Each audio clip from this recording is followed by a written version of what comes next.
Halo, salam sejahtera untuk kita semua.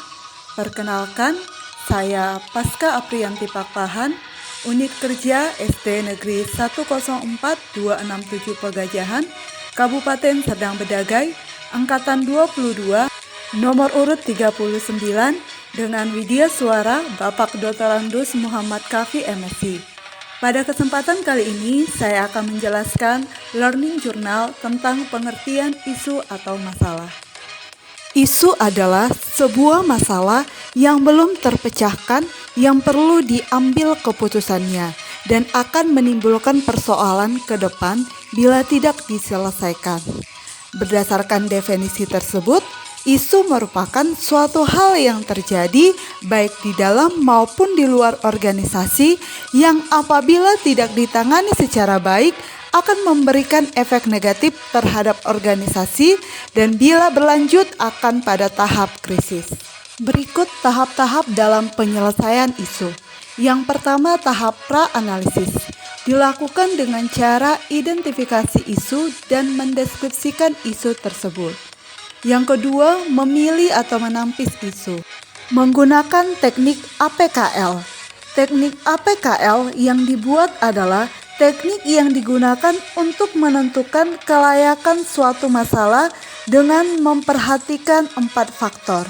Yang pertama, A. Aktual, yaitu isu tersebut masih dibicarakan atau belum terselesaikan hingga masa sekarang. B. Problematik, yaitu isu yang menyimpang dari harapan standar, ketentuan yang menimbulkan kegelisahan yang perlu segera dicari penyebab dan pemecahannya. K. Kekalayakan, yaitu isu yang diangkat secara langsung, menyangkut hajat hidup orang banyak dan bukan hanya untuk kepentingan seseorang atau sekelompok kecil orang. L.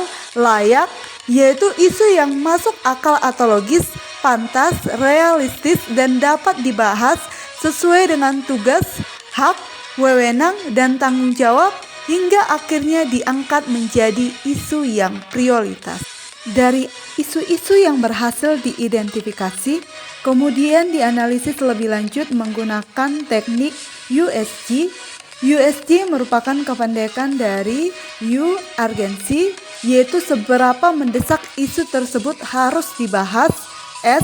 Seriousness, yaitu seberapa serius isu tersebut perlu dibahas dikaitkan dengan akibat yang timbul dengan penundaan pemecahan masalah yang menimbulkan isu.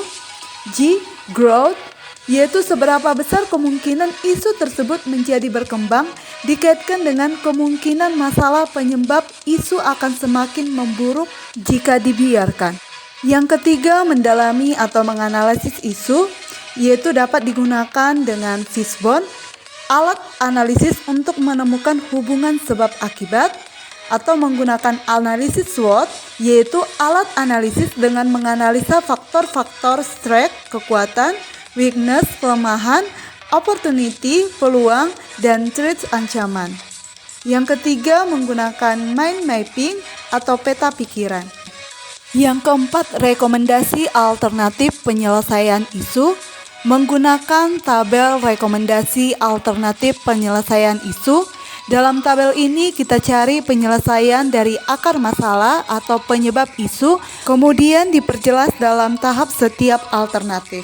Oleh karena itu, dibutuhkan kemampuan berpikir kritis, analitis, dan objektif terhadap suatu persoalan sehingga dapat merumuskan alternatif pemecahan masalah yang lebih baik dengan dasar analisa yang matang. Demikianlah Learning Journal saya kali ini. Sekian dan terima kasih.